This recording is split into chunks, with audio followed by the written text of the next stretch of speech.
હું સતીશ રાઠોડ ધોરણ 7 ની અંદર સામાજિક વિજ્ઞાન વિષયમાં સરસ્વતી ગ્રુપ ઓફ એજ્યુકેશન દ્વારા આપ સૌનું હાર્દિક સ્વાગત કરું છું.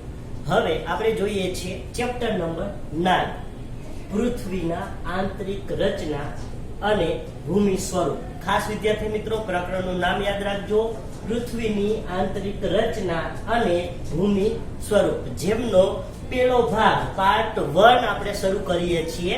કેમ કે આપણે તમે અત્યાર સુધી જોયું કે આપણે 3 પ્રકરણો, તો સૌપ્રથમ આપણે હિસ્ટ્રી થી શરૂઆત કરી હતી, હવે આપણે જીઓગ્રાફી પર જઈએ છીએ, એટલા માટે આપણે ચેપ્ટર 9 જોઈએ છીએ. ખાસ વિદ્યાર્થી મિત્રો યાદ રાખજો, હવે આપણે સામાજિક વિજ્ઞાન વિષયનો ભાગ બીજો જીઓગ્રાફી એટલે કે ભૂગોળ વિષય પર જઈએ છીએ. તો ભૂગોળ વિષયની શરૂઆત થાય છે ચેપ્ટર નંબર 9 થી, એટલા માટે આપણા 3 ચેપ્ટર પછી સીધું આપણે 9મું ચેપ્ટર લઈએ છીએ. તો આમની અંદર સૌપ્રથમ આપણે વાત કરવાની છે પૃથ્વીની આંતરિક રચના. પૃથ્વીની આંતરિક રચના કે અંદરના જે ભાગો છે, ઉપરનું પડ તો આપને દેખાય છે, પરંતુ અંદરના ભાગો વિશે આપણે માહિતી આ પ્રકરણની અંદરથી મેળવવાના છીએ. તો આમની શરૂઆત કરીએ તો સૌપ્રથમ પૃથ્વી જે આપણે જોઈ રહ્યા છે, તો એ એક અવકાશી પદાર્થ છે કે તમે ધોરણ 6 ની અંદર ભણી ગયા છો કે સૂર્યમાંથી પૃથ્વી છૂટી પડી અને પછી ધીમે ધીમે ઠંડી પડતા આ અલગ અલગ ખડકોની રચના થઈ. તો એ ખડકો વિશે આપણે આમની અંદર માહિતી મેળવવાના છે. તો એક અવકાશી પિંડ તરીકે પૃથ્વી આપણને અનેક ભાગોની અંદર વહેંચાયેલી જોવા મળે છે. વિચારેલું હતું કે પૃથ્વીની અંદર અનેક ખડકો હશે? નતું વિચારેલું? તો હું તમને જણાવી દઉં તો પૃથ્વીની અંદરના અનેક ખડકો રહેલા હોય છે. અને એ કેવા પ્રકારે? તો સૌપ્રથમ આપણે પહેલો પોઈન્ટ જોઈએ છે પૃથ્વીનો આંતરિક ભાગ કે ભૂગર્ભ. ખાસ યાદ રાખજો, પૃથ્વીનો આંતરિક ભાગ કે ભૂગર્ભ. તો એના વિશે આપણે ચર્ચા કરીએ છીએ. તો પૃથ્વી છે એ ડુંગળીની માફક એક ઉપર એક સ્તરથી બનેલી છે, કે ઉપરનો એક સ્તર, એની નીચે બીજો, ત્રીજો સ્તર, ચોથો સ્તર. તો એવા અનેક સ્તરોની જેમ ડુંગળીની અંદર છે એ એક પણ થઈ જાય પછી બીજું, જેવી જ રીતે કોબીમાં હોય કે કોબીનું એક સ્તર ખોલીએ પછી બીજું સ્તર આવે, તો એમ પૃથ્વીના પણ આવા અનેક સ્તરો રહેલા છે. તો આવા ભૂગર્ભની અંદર સ્તરો છે. તો અનેક સ્તરોમાંથી રચના થયેલી છે પૃથ્વીની. તો આ પૃથ્વી વિશે જોઈએ તો પૃથ્વીનો સૌથી ઉપરનો ભાગ, જેના ઉપર આપણે નરી આંખે જોઈ શકીએ છીએ, એ ભાગ, જેના ઉપર આપણે ચાલીએ છીએ, વસવાટ કરીએ છીએ, એ ભાગ બદામી રંગનો. તો આ પૃથ્વીનો સૌથી ઉપરના ભાગને ભૂકવચ કહે છે. ખાસ વિદ્યાર્થી મિત્ર યાદ રાખજો, ઉપરનો જે ભાગ છે એને ભૂકવચ કહે છે, જે ખૂબ જ સખત અને નક્કર હોય છે. કેમ કે એના ઉપર આપણે વાહનો આપણે ચાલીએ છીએ, મકાનો બંધાવીએ છીએ, તો આ નક્કર ભાગ હોય છે. તો એ ભાગને ભૂકવચ કહે છે. એ સૌથી ઉપરનો છે, જેમ કાચબામાં ઉપરનું સ્તર હોય તો એ પ્રમાણે, તો એને ભૂકવચ કહે છે. અને આ સ્તર 35 કિમી સુધી, કે જે પૃથ્વીની સપાટી છે, તો આ પૃથ્વીની સપાટીથી નીચે સુધી, અહીંયાથી લઈ અહીંયા સુધી, એટલે કે 35 કિમી નીચે સુધી પેલું સ્તર જે છે એ ઉપરનું સ્તર એટલે કે ભૂકવચ ફેલાયેલું હોય છે. અને આ ભૂકવચની અંદર કયા તત્વો હોય છે, કયા ખનિજ હોય છે, એના વિશે વાત કરીએ તો આમની અંદર ખાસ કરીને સિલિકા અને એલ્યુમિના જેવા ખનિજો હોય છે. અને આનાથી સૌથી પેલું ભૂકવચ બનેલું હોય છે. એટલે સિલિકા અને એલ્યુમિના હોવાને કારણે આ સ્તર સખત હોય છે. અને આ સ્તરને ખાસ કરીને આ બંને ખનિજો છે, એ બંને ખનિજોને શોર્ટમાં કહેવામાં આવે છે સિયા. સી એટલે સિલિકા અને એલ, યાલનો મતલબ અહીંયા થાય છે એલ, એલ એટલે એલ્યુમિના. તો સિયાલ તરીકે એમને ઓળખવામાં આવે છે શોર્ટ ફોર્મમાં. તો ખાસ વિદ્યાર્થી મિત્ર આ પહેલા સ્તરનું નામ યાદ રાખજો, સિયાલ, સિલિકા, એલ, એલ્યુમિના. ત્યારબાદ હવે આપણે વાત કરીએ છીએ બીજું તત્વ એટલે કે જળ વિશેની. તો જળ વિશેની વાત કરીએ એટલે કે જળ ક્યાં હોય? નદીઓ, તળાવ, અને સૌથી મોટો જથ્થો ક્યાં હોય? મહાસાગરમાં. તો મહાસાગરનું જે જળ છે અને એના કવચ વિશે વાત કરીએ તો મહાસાગરોના કવચ એટલે કે પાણીનો વિભાગ પૂરો થઈ જાય પછી જમીનનો જે ભાગ આવે એ એનું કવચ કહેવાય. તો આ કવચની અંદર પણ સિલિકા અને મેગ્નેશિયમ, જો વિદ્યાર્થી મિત્રો અહીંયા યાદ રાખજો, પૃથ્વીની અંદર શું હતું? સિલિકા અને એલ્યુમિના. સમુદ્રની અંદર શું છે? સિલિકા અને મેગ્નેશિયમ. તો આ બે તત્વો દ્વારા સમુદ્રનું કવચ એટલે કે સમુદ્રનું પાણી અને પાણી પછી જે તળિયું રેતાળ પ્રદેશ આપણે જોઈએ છે ને, ભૂખરી રેતી હોય, તો એ જે તળિયું છે એ તળિયું સિલિકા અને મેગ્નેશિયમનું બનેલું હોય છે. અને સિલિકા વિશે એક વાત કરી દઉં. સિલિકા એટલે એક રેતી ટાઈપની જે જમીન હોય એને સિલિકા કહેવામાં આવે છે. તો આ સિલિકા અને મેગ્નેશિયમનું મહાસાગરોનું કવચ બનેલું હોય છે. અને આ કવચ ક્યાં હોય? તો કે નીચે જે પ્રકારની મેટલ હોય છે એ આશરે કેટલી હોય? તો કે 29 કિમીની ઊંડાઈ સુધી હોય. કે એનું તળિયું છે તો એ તળિયાની રેતી અને એ રેતીથી એમની ઊંડાઈ નીચેના ભાગમાં 2900 કિમી સુધીની ઊંડાઈ સુધી આ કવચ ફેલાયેલું હોય છે. એટલે કે સિલિકા અને મેગ્નેશિયમ છે એ 2900 કિલોમીટર નીચેના ભાગમાં, પહોળાઈની વાત નથી કરતા, નીચે, તો એ નીચેના ભાગમાં આ કવચ ફેલાયેલું હોય છે. અને આ રીતે પૃથ્વીના આંતરિક ભાગ કે એને ભૂગર્ભ કહેવાય. આંતરિક ભાગ અથવા તો ભૂગર્ભ, બેમાંથી ગમે તે શબ્દ તમે પ્રયોજી શકો છો. તો આ ભૂગર્ભનો ભાગ છે ત્યાં સુધી ફેલાયેલો હોય છે. અને હવે આપણે આગળ જોઈએ, આકૃતિ દ્વારા સમજીએ કે જેમ આપણે વાત કરી કે પૃથ્વીના બાહ્ય ભાગ, આંતરિક ભાગ, મેટલ, તો એને આપણે હવે અહીંયા સમજૂતી મેળવીએ તો ખાસ આકૃતિ દ્વારા આપણે જોઈએ છીએ. તો આ પૃથ્વી છે. આકૃતિ એટલી બધી હું કઈ પેન્ટર નથી કે સરસ દેખાય, પણ આકૃતિ માની લેજો કે આ પૃથ્વી છે. તો પૃથ્વીના પોપડામાં આપણે આ અંદરના ભાગ વિશે આપણે વાત કરીએ છીએ. જેમની અંદર આપણે જોઈએ તો આ પૃથ્વીના અંદરના ભાગમાં સૌથી અંદરનો ભાગ આંતરિક ભૂગર્ભ કહે છે.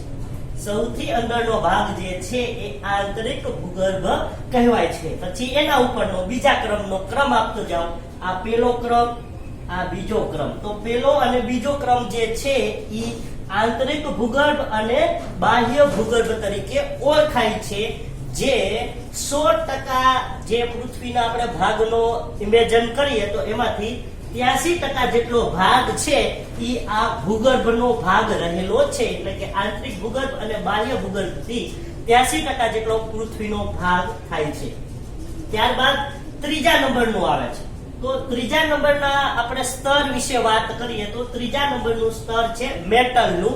અને મેટલનું સ્તર કેટલું છે? તો કે 16% મેટલનું સ્તર રહેલું છે. અને ત્યારબાદ હવે લાસ્ટ એટલે કે ચોથા નંબરના સ્તર વિશે આપણે વાત કરીએ છીએ. તો ચોથા નંબરના સ્તર વિશે આપણે જોઈએ તો ચોથા નંબરના સ્તરને પોપડો કહે છે. એટલે કે પૃથ્વીના ઉપરનો ભાગ હવે જે આવી ગયો. તો આ પોપડો 0.5% ભાગ છે એ 0.5% ભાગમાં સમાયેલો છે. તો આ રીતે ખાસ વિદ્યાર્થી મિત્રો જનરલ નોલેજ માટે પણ આ યાદ રાખવા જેવું છે કે ભૂગર્ભનો જે ભાગ છે એ 83% ભૂગર્ભનો ભાગ છે, મેટલનો ભાગ 16% છે, પોપડાનો ભાગ 5% ભાગ પોપડાથી રોકાયેલો છે. તો આ રીતે આપણી આખી પૃથ્વી જે બને છે. અને હવે આપણે પૃથ્વીની ત્રિજ્યા વિશે વાત કરીએ તો પૃથ્વીની ત્રિજ્યા 6371 કિલોમીટર, કિમી એટલે કિલોમીટર. તો પૃથ્વીની ત્રિજ્યા 6371 કિલોમીટર રહેલી છે, જે દરેક વિદ્યાર્થીઓએ ખાસ યાદ રાખવાની છે. અને આ બાબત તમે તમારી નોંધ પોથીમાં પણ નોંધી શકો છો.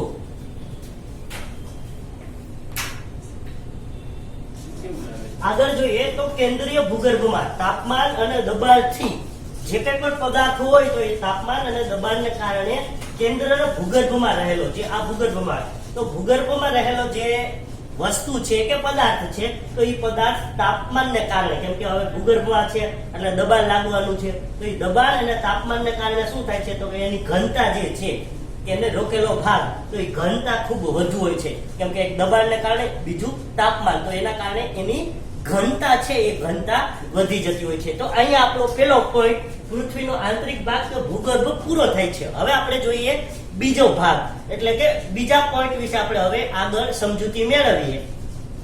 અને ખનિજો. તો ખડકો અને ખનિજોની અંદર ખડકો વિશે આપણે વાત કરીએ તો કે ખડકોના પ્રકાર જે છે એ પ્રકાર એના શેના આધારે રચાય છે તો ખડકોના પ્રકાર ગુણ, કણના કદ અને એની સાથે નિર્માણ પ્રક્રિયા. નિર્માણ પ્રક્રિયા એટલે કે એને બનવા માટેનું નિર્માણ થવું, એમની રચના થવી. તો એ રચના માટેની જે પ્રક્રિયા છે એ પ્રક્રિયાના આધારે આ ખડકો અલગ અલગ પડી જાય છે, એટલે કે એ અલગ અલગ પ્રકારમાં બની જાય છે. તો ખાસ આ યાદ રાખજો કે ખડકોના પ્રકાર કોના કારણે પડે છે. જો વિદ્યાર્થી મિત્રો તમને પ્રશ્ન પૂછાય કે ખડકોના પ્રકાર કોના કારણે બને છે, તો એમનો જવાબ આવી શકે કે ખડકોના પ્રકાર તેમના ગુણ, કણના કદ અને નિર્માણ પ્રક્રિયા. તો આ ત્રણ બાબતોના આધારે ખડકો અલગ અલગ પ્રકારની અંદર વિભાજિત થઈ જાય છે.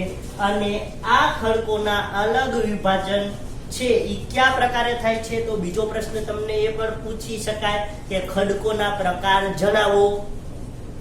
તો ખડકોના ત્રણ પ્રકાર છે, ખાસ યાદ રાખજો. ખડકોના ત્રણ પ્રકાર છે. પહેલો અગ્નિકૃત ખડક, બીજો જળકૃત ખડક અને ત્રીજો રૂપાંતરિત ખડક. તો આવા ત્રણ પ્રકારે ખડકોને વિભાજિત કરવામાં આવ્યા છે. હવે આપણે જોઈએ કે એના નામ અગ્નિકૃત પડ્યું છે તો કેવી રીતે, તો કે લેટિન ભાષામાં ઇગ્નિયસ, લેટિન ભાષામાં ખાસ યાદ રાખજો ઇગ્નિયસ. ઇગ્નિયસ નો મતલબ થાય છે અગ્નિ. ઇગ્નિયસ નો મતલબ શું થાય છે? અગ્નિ. તો અગ્નિના આધારે એને અગ્નિકૃત ખડક કહેવાયું. ત્યારબાદ બીજો પ્રકાર છે જળકૃત ખડક. તો લેટિન ભાષામાં સેડિમેટમ. તો સેડિમેટમ એટલે શું થાય? સ્થિર. જળકૃત ખડક હોય તો એ સ્થિર હોય, તો સેડિમેટમ એટલે એનો મતલબ થાય છે સ્થિર. તો આ રીતે જળકૃત ખડકની રચના થઈ. અને ત્યારબાદ ત્રીજો રૂપાંતરિત ખડક છે. તો એ ખાસ યાદ રાખજો, અહીંયા હવે ભાષા બદલી ગઈ છે, એટલે કે ગ્રીક ભાષા. પેલા બે ભાગની અંદર લેટિન ભાષા હતી, ત્રીજો છે ગ્રીક ભાષાની અંદર મેટામોર્ફિક. ખાસ યાદ રાખજો મેટામોર્ફિક એટલે શું થાય એનો મતલબ, તો કે સ્વરૂપમાં બદલાવ. મેટામોર્ફિક એટલે સ્વરૂપમાં બદલાવ. તો આ સ્વરૂપની અંદર બદલાવ આવે છે, તો એ બદલાવને આપણે બીજું એક શબ્દ કેવો હોય તો એને કહેવાય રૂપાંતરણ. બદલાઈ જાય, એક હોય બીજામાં જાય તો રૂપાંતરણ થયું. તો એના આધારે આવા ત્રીજા પ્રકારના ખડકને કહેવામાં આવે છે રૂપાંતરિત ખડક. તો આ ખડકોના ત્રણ પ્રકારો પડે છે, ખાસ યાદ રાખજો અગ્નિકૃત ખડક, જળકૃત ખડક અને રૂપાંતરિત ખડક. તો આમ ત્રણ, જેમની અંદર લેટિન ભાષા અને ગ્રીક ભાષા. તો આ ત્રણ ભાષાની અંદરના આધારે એ ખડકોના પ્રકાર એ રીતે વિભાજિત કરવામાં આવેલા છે. હવે આપણે આગળ જોઈએ તો વધારે માહિતી મેળવીએ આ ખડકો વિશેની. જે આપણે પ્રકારો જોયા તો ઉપરની માહિતી હતી કે એમને અંગ્રેજીમાં ઇગ્નેશિયસ શા માટે કહેવામાં આવે છે. તો અગ્નિકૃત ખડકની અંદર હવે આપણે જોઈએ તો અગ્નિ. તો અગ્નિ એટલે ગરમ હોય, તો ગરમ પૃથ્વીની અંદર ક્યાં હોય, તો કે પૃથ્વીના અંદરના ભાગની અંદર. એટલે અગ્નિકૃત ખડકના પણ બે ભાગ પડે છે, આંતરિક અને બાહ્ય. ખાસ એ પણ યાદ રાખજો, બે પ્રકાર છે અગ્નિકૃત ખડકના, આંતરિક અને બાહ્ય. કારણ કે ગરમ મેઘમાં તમે લાવા રસ કયો કે મેઘમાં કયો, બંને એક જ છે. તો એ ગરમ મેઘમાં ઠંડો થઈ જાય અને એ ઠંડો થઈ જતા નક્કર થાય છે. એટલે કે નાના નાના દાણા કે મોટા મોટા દાણાની અંદર ઠંડો પડી જતા નક્કર બની જાય છે. અને ત્યારે આ પ્રકારના જે ખડક બને છે એ ખડકને અગ્નિકૃત ખડક કહે છે. આ અગ્નિકૃત ખડકની વ્યાખ્યા પણ થઈ ગઈ. તો વિદ્યાર્થી મિત્રો ખાસ યાદ રાખજો, ગરમ મેઘમાં કે લાવા ઠંડો પડતા તે નક્કર થઈ જાય છે અને ત્યારે આ પ્રકારના જે ખડકો છે એ ખડકોને અગ્નિકૃત ખડક કહે છે. અગ્નિકૃત ખડક બે પ્રકારના છે, એટલે કે આ ખડકો આંતરિક અગ્નિકૃત ખડક અને બાહ્ય અગ્નિકૃત ખડક. હવે આંતરિક અને બાહ્ય કેવી રીતે હોય એના વિશે વાત કરીએ તો એની પહેલા એક પ્રશ્ન છે તમારા માટે, ખાસ વિચારજો. આ પ્રશ્ન વિશે તમારે વિચારવાનું છે કે તમે જ્વાળામુખીની કલ્પના કરી છે? જ્વાળામુખી ફાટે તો કેવી રીતે ફાટે છે, જ્વાળામુખીને કારણે નુકસાન કેવું થાય છે, આ બધી તમે ક્યારેય કલ્પના કરી છે? નથી કરી તો આ વિશે વિચારો અને કલ્પના કરો કે જ્વાળામુખીથી નુકસાન અને બ્લાસ્ટ કેવી રીતે થાય છે. ત્યારબાદ આગળ હવે આપણે વાત કરીએ તો મેઘમાં એટલે કે લાવા રસ જ છે. તો આ લાવા છે એ સપાટી ઉપર આવે છે એટલે કે પૃથ્વીની સપાટી કોની? તો કે પૃથ્વીની સપાટી ઉપર બહાર નીકળે છે અને પથરાય છે એટલે કે ફેલાઈ જાય છે. અને ફેલાય છે તો આ જે ભાગ બાહ્ય ભાગ છે એટલે કે બહાર આવ્યો પૃથ્વીની સપાટી ઉપર. તો બહાર આવતા આ ખડકને કેવો ખડક કહેવામાં આવે છે?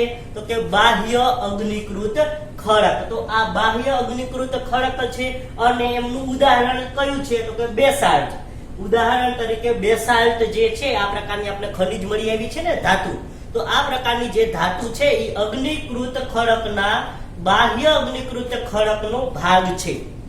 ત્યારબાદ બીજા એટલે કે આંતરિક ખડક વિશે વાત કરીએ તો કે ભૂકવચની અંદર જ રહે, ઈ બહાર આવતું નથી કે પૃથ્વીની સપાટી ઉપર નથી આવતું. પૃથ્વીની સપાટી ઉપર આવવાનો પ્રયત્ન કરતો હોય પણ વચ્ચેના ભાગમાં એવા ખડકો આવી જાય છે તો ઈ ઉપર સુધી આવી શકતું જ નથી. અને આ નીચેના ભાગમાં શું થાય છે? તો કે નીચેના ભાગમાં જે ઠરી જાય. તો નીચેના ભાગમાં જ્યારે ઠરી જાય છે તો તે બને છે આંતરિક અગ્નિકૃત ખડક. એટલે કે આ આંતરિક ભાગને આંતરિક અગ્નિકૃત ખડક કહે છે. અને આના ઉદાહરણની અંદર આપણે વાત કરીએ તો ગ્રેનાઇટ, કે ગ્રેનાઇટના પથ્થરો નીચેના ભાગમાંથી આપણે મળી આવે છે ખોદકામ દરમિયાન. તો ઈ એક અગ્નિકૃત ખડકનો જ ભાગ છે પણ ઈ ઉપર સુધી પહોંચી શક્યા નથી. તો આવા ગ્રેનાઇટના પથ્થરો અગ્નિકૃત ખડકોના ઉદાહરણ છે. ત્યારબાદ હવે આપણે આગળ વાત કરીએ એટલે કે અહીંયા આપણે અગ્નિકૃત ખડકની પેલા પ્રકાર વિશે અગ્નિકૃત ખડકની આપણે હવે માહિતી મળી ગઈ. હવે આપણે આગળના બીજા પ્રકાર વિશે માહિતી મેળવીએ છીએ, જળકૃત કે પ્રસ્તર ખડક. તો જળકૃત ખડકને પ્રસ્તર ખડક પણ કહેવામાં આવે છે. શા માટે એની વાત કરી દઉં તો આ ખડકો છે ઈ ઘસાય છે, અથડાય છે એટલે કે આગળ જવાને કારણે અથડાય છે કે ટકરાય છે, કે આગળ જતા હોય તો કિનારા સાથે ટકરાય છે. તો આવા ખડકો આ રીતે આવા કણો ટકરાવાને પછી ઢસડાવાને કારણે એમની અંદર ફેરફાર એટલે કે મોટા હોય તો નાના કણો થઈ જાય છે. તો ઈ ટકરાઈને એમની અંદર ફેરફાર થાય છે એટલે કે નાના સ્વરૂપમાં રૂપાંતરણ થાય છે. તો આવા નાના સ્વરૂપમાં રૂપાંતરણ થયા બાદ શું થાય છે?